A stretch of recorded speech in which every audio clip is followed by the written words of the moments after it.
యథార్థుడనైతిని కావున నేను నిర్దోషినై ఉండుట యెహోవా చూచెను. తన దృష్టికి కనబడిన నా చేతుల నిర్దోషత్వమును బట్టి నాకు ప్రతిఫలం ఇచ్చాను. దేవునికి స్తోత్రం. హల్లెలూయా. అది దేవుని న్యాయపీఠాన్ని ఎదుర్కోవడానికి సిద్ధపడిన వాడు జీవించవలసిన విధానం. అది నా చేతుల నిర్దోషత్వము నాకు నేను అనుకోవడం కాదు. నేను ఎంత నిర్దోషినని, నేనెంత నీతిమంతుడని, నేనెంత పరిశుద్ధుడనని ఆయన అనుకునేటట్లుగా ఈ భూమి మీద నేను జీవించాలి. ఆమేన్. హల్లెలూయా. నీ చేతులు కంటిన మురికి, నీ చేతులు కంటిన పాపం, నీ చేతులు కంటిన అపవిత్రత నీకు కనబడకపోవచ్చు, కానీ ఆయనకు మాత్రం చాలా స్పష్టంగా కనబడుతుంది పిల్లరా. కాబట్టి ఈరోజు దేవుని వాక్యం వింటున్నటువంటి నీవు నేను మనమందరము ఇదిగో తల్లిగారి జ్ఞాపకార్థమై ఈరోజు ఈ కూడిక ఏర్పాటు చేశారు. ఈ కూడిక వృధాగా పోకూడదు. ఈ కూడిక ద్వారా మనం ఏమి నేర్చుకోవాలయ్యా అంటే, తల్లిగారు ఎలా వెళ్ళారు అలాగే ఒకరోజు నేను కూడా వెళ్ళాలి. ఆ వెళ్ళడానికి దేనికి నేను సిద్ధపడాలి? అమ్మా, ఈరోజు ఒక భయంకరమైన అబద్ధం ఏంటో చెప్పనా? కోరికలు తీరక చనిపోతే ఇక్కడే తిరుగుతారట. ఇది ఎంత భయంకరమైన అబద్ధం తెలుసా అండి? కోరికలు తీరక. ఏంటి కోరిక? కోరిక అసలు దేనికి కోరిక? శరీరానికా ఆత్మక? కోరిక దేనికి? మీకు సంగతి చెప్తాను వినండి. శరీరానికి కళ్ళు పోయినాయి అనుకో, చూడాలని కోరిక ఉంటుంది. మరి ఉంటుందా ఉండదా? కాలు పోయింది అనుకో, నడవాలనే కోరిక ఉంటుంది. ఉంటుందా ఉండదా? ఎందుకు? ఉపయోగం ఏంటి? మట్టిలో కలిసిపోలేక దానికి కోరికలు ఉంటాయా? కోరిక దేంది? నీ శరీరాన్ని కాదు, శరీర సంబంధమైన కోరికలు తీసుకొచ్చి ఆత్మకు అంటించి ఆత్మ ఇక్కడే తిరుగుతూ ఉంటుంది అంటారా? ఆత్మకు ఆ కోరికలు? శరీరానికండి. ఒక ముసలోడి దగ్గరికి పోయి, ఎరా ఒంటరిగా ఎంతకాలం వంట చేసుకుంటా ఉంటావు, పెళ్లి చేసుకోకూడదా అని ఇంకొక ముసలోడు అంటున్నాడు. వాళ్ళిద్దరు ఫ్రెండ్స్ అనమాట. ఇటు ముసలోడు, ఎంతకాలం రా ఇబ్బంది పడతావు అక్కడే వంట చేసుకోవడానికి, పెళ్లి చేసుకోరా అని ఆ ముసలోడు అంటున్నాడు. అప్పుడు ఈయనేమంటున్నాడు, అరే ముసలోడిని అయిపోయాను కదరా, నాకెందుకు అనాలా, ఇప్పుడు నాకెవరు ఇస్తారా పిల్లని? అంటే ఇస్తే చేసుకుందామనే కదా. ఇప్పుడు ఇస్తే నాకెవరు ఇస్తారు, ఇప్పుడు ఈ వయసులో నేను పెళ్లి చేసుకోవడం ఏంట్రా అని అనాలి. ఏమంటున్నాడు తెలుసు? నేను కూడా వింటున్నాను. ఈ వయసులో నాకు ఎవడిస్తారా పిల్లని? ఇస్తే అంటే శరీరం ముసిలైపోయింది తప్ప లోపల కోరికలు ముసిలి అవలే. అంతేనండి. పరలోకంలో కూడా మనిషి వృద్ధాప్యం అనేది ఉండదు, బాల్యం ఉండదు, నిత్య యవ్వనం. పరలోకంలో రేపు నిత్య యవ్వనం. అక్కడ అందరూ యవ్వనస్తులే. పాపం కొంతమందికి ఒక తెల్లంట్రు కనపడగానే తెగ కంగారు పడిపోయి, నేను ముసలైపోతున్నానా, అమ్మో దీన్ని నేను జీర్ణించుకోలేకపోతున్నాను అని చెప్పి దానికి రంగులు కొట్టి కోటింగ్లు కొట్టి ఎలాగైనా సరే ఎన్ని రోజులు దాస్తా చెప్పండి? రంగులు వేసి వేసి వేసి పండుకోతలకు తయారైపోతుంది. ఏమండి? ఏంటి దానివల్ల ఉపయోగం? ఏమి లేదు. నువ్వు ఒప్పుకొని తీరాలి. చెట్టు మీద ఉన్న ఆకులు పండిపోతే రాలిపోతాయి. ఒప్పుకొని తీరాలి. పండిపోతున్నావు నువ్వు, పోయే కాలం దగ్గరకు వచ్చింది అని. నువ్వు ఇప్పుడు దేనికోసం సిద్ధపడాలి అంటే, దేవుని న్యాయపీఠాన్ని నేను ఎదుర్కోగలనా లేదా?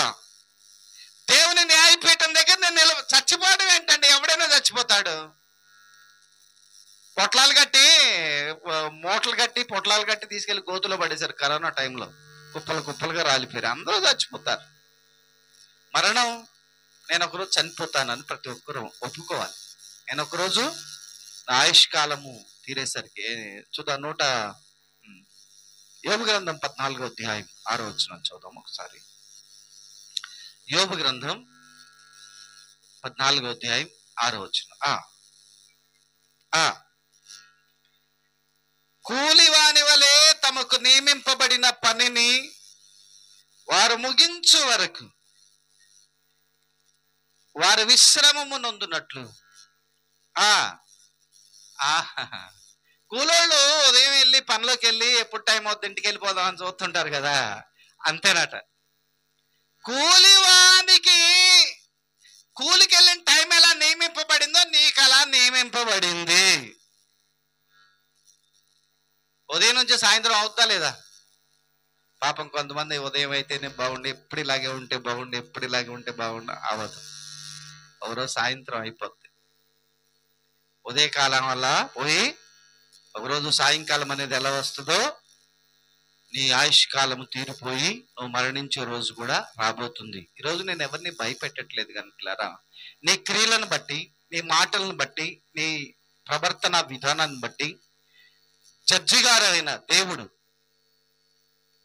నీవు దోషిగా ఆ కోర్టులో నిలబడే రోజు ఒక రోజు ఉంది. అక్కడ తీర్పును బట్టే, అక్కడ వచ్చే తీర్పును బట్టే నీకు నిత్య జీవం దొరుకుతుందా, నిత్య నరకం దొరుకుతుందా అనేది నిర్ణయించబడుతుంది. రోమేలికి రాసిన పత్రిక పరిశుద్ధ బైబిల్ గ్రంథంలో ఉండి 1వ అధ్యాయం 32వ వచనాన్ని మనం చదువుదాం. రోమేలికి రాసిన పత్రిక 1వ అధ్యాయం 32వ వచనం.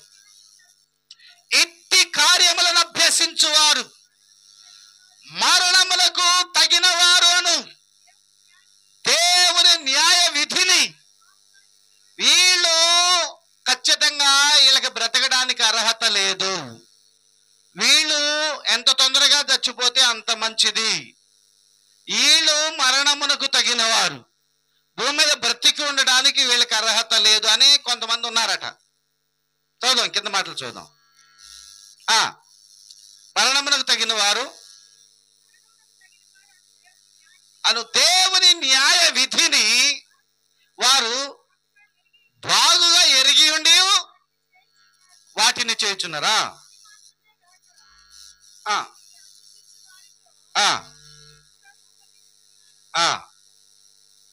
ఇప్పుడు పై వచనం చూద్దాం. మనం 32 చదువు పై. మాట తప్పని వారును, అనురాగరహితులను, ఇంకా పై వచనం కూడా ఇంకా పై వచనం చూడమ్మా. తమ మనసులో దేవునికి చోటియ్యారు, చోటి అని ఒల్లకపోయారు కనుక వాళ్ళకి వాళ్ళ హృదయంలో ప్లేస్ లేదండి. డిఎల్ మోడీ గారు ఒక మాట అంటారు. డిఎల్ మోడీ గారు, మోడీ గారు కాదు, డిఎల్ మోడీ గారు దైవజనుడు, ఆయన గొప్ప ప్రవక్త. ఆయన ఒక మాట అంటాడు, ప్రభా నన్ను నింపు, నన్ను నింపు అని ప్రార్థన చేస్తారు కదా, నింపు నింపు అని ప్రార్థన చేయడానికి ముందు మీరు ఇంకోటి చేయాలి, ముందు నన్ను ఖాళీ చేయి ప్రభా, ఖాళీ చేయని అడగాలట. ముందు చెత్త చెదారం అంతా ఉంటుంది కదా, అదంతా పెట్టుకొని నన్ను నింపు నింపు అంటే ఎప్పటికీ నువ్వు నింపబడి ఖాళీ చేసి కడిగేసి అప్పుడు నింపమంటే నింపుతాడు ఆయన. ఆమేన్. వారు హృదయంలో దేవునికి చోటియ్యరు.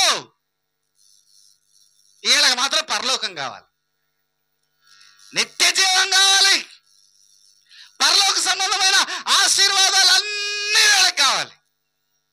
చూద్దాం, కింద మాటలు చూద్దాం.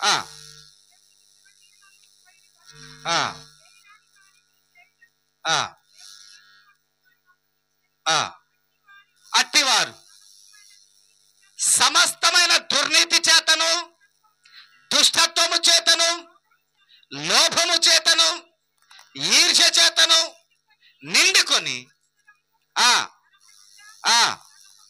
మత్సరము, నరహత్య, కలహము, కపటము, వైరమను వాటితో నిండిన వారై కొండెగాండ్రును, అపవాదకులను, దేవదూషకులను, హింసకులను, అహంకారులను, భింకములాడువారును, చెడ్డ వాటిని కల్పించువారు, తల్లిదండ్రులకు అవిధేయులు, అవివేకులు, మాట తప్పువారు, అనురాగరహితులు, నిర్దయులునైరి. ఇట్టి కార్యములు అభ్యసించువారు మరణమునకు తగిన వారు.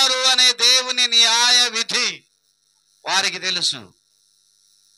ప్రియ దేవుని బిడ్డలారా, ఎందుకు ఈ మాటలు చెప్తున్నానంటే, ఈ చెత్త చెదారం అంతా లోపల పెట్టుకొని దేవుడికి చోటేయకుండా, దేవుని వాక్యానికి చోటేయకుండా, ఏమాత్రం అవకాశం లేకుండా నువ్వు తిన్నగా మట్టిలోకి వెళ్ళిపోతే, నువ్వు తిన్నగా దేవుని న్యాయపీఠం దగ్గరికి వెళ్తే నీకోసం పరలోకం ఏమి సిద్ధంగా ఉండదండి. పరలోకం కొరకు ఆ చెత్తంతా ఇక్కడే వదిలేయాలి, విసర్జించాలి. ఆ చెత్తంతా లోపల పెట్టుకొని చచ్చిపోయి నాకు నిత్య జీవం కావాలంటే దొరకదండి. ఆ చెత్తంతా ఇక్కడే వదిలేసి విసర్జించి దేవునిని సొంత రక్షకుడు అంగి ఆయనతోనూ నింపబడి. ఆమేన్, హల్లెలూయా. చాలా మంది అనుకుంటే నేను బాప్తిసం పొందేశాను, ఇంక నాకు పరలోకం ఉంది, ఇంకేంటి, ఏదో టికెట్ కొనుక్కొని లోపల పెట్టుకున్నట్టుగా, నేను రక్షణ పొందేశాను కాబట్టి ఇంక నాకు డైరెక్ట్గా పరలోకమైన. పౌలు ఒక మాట అంటాడు, ఈ మాట చదివించి నేను ప్రార్థన చేస్తాను. రోమేలికి రాసిన పత్రిక 13వ అధ్యాయం 11వ వచనం చదువుదాం. రోమేలికి రాసిన పత్రిక, మరియు మీరు కాలం నెరిగి నిద్ర మేల్కొను వేళైనదని తెలుసుకొని అలాగూ చేయుడి. మనము విశ్వాసులమైనప్పటికంటే ఏటికి పోయి, ఏటికి పోయి పాపాలు ఒప్పుకొని బాప్తిసం పొంది యేసు రక్తంలో కడగబడి విశ్వాసులు అయిపోయినప్పటికంటే ఇప్పుడు రక్షణ మరీ మనకు సమీపంగా ఉంది. అక్కడ ఏమని రాస్తుంది? ఏటికెళ్ళావు కాబట్టి నీకు రక్షణ పొందేశావు, నీకు స్టాంప్ అయిపోయింది, నీ టికెట్ అయిపోయింది అని రాస్తుందా? అప్పటికంటే ఇప్పుడు రక్షణ మరీ మనకు దగ్గరకు వచ్చిందంట. అప్పుడు కొద్ది దూరంగా ఉంది రక్షణ, ఇప్పుడు దగ్గరకు వచ్చాం. నడుస్తా ఉంటే ఆ ఊరు వచ్చిందా ఇంకా ఊరు వచ్చిందా అనుకునేవాళ్ళు అప్పుడు నడిచే కాలంలో అంతా నడకే కదా. అప్పుడు ఇంకా కొద్దిగా నడవాలండి, ఇంకా కొద్ది దూరం వెళ్ళాలంటారు.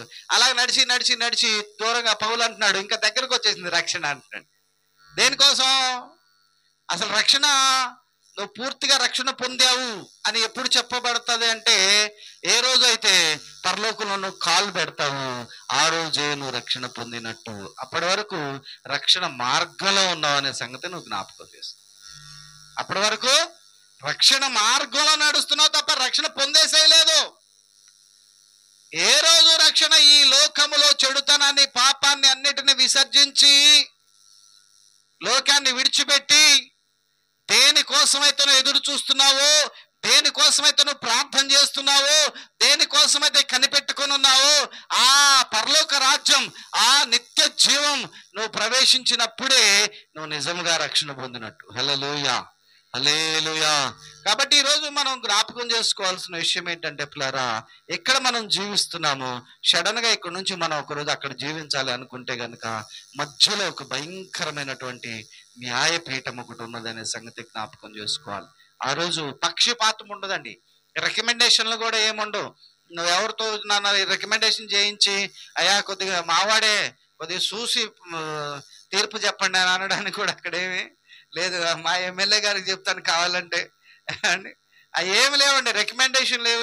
నీ సొంత వాళ్ళు వచ్చి కూడా నీ తరపున మాట్లాడడానికి ఉండదు అక్కడ. నీ సొంత చేతులతో చేసిన పాపాన్ని బట్టి, నీ సొంత శరీరంతో చేసిన పాపాన్ని బట్టి, నీ సొంత నోటితో చేసిన పాపాన్ని బట్టి నువ్వు మాత్రమే తీర్పులోనికి తీసుకురాబడతావు, నువ్వు మాత్రమే దాని ప్రతిఫలాన్ని పొందుతావు.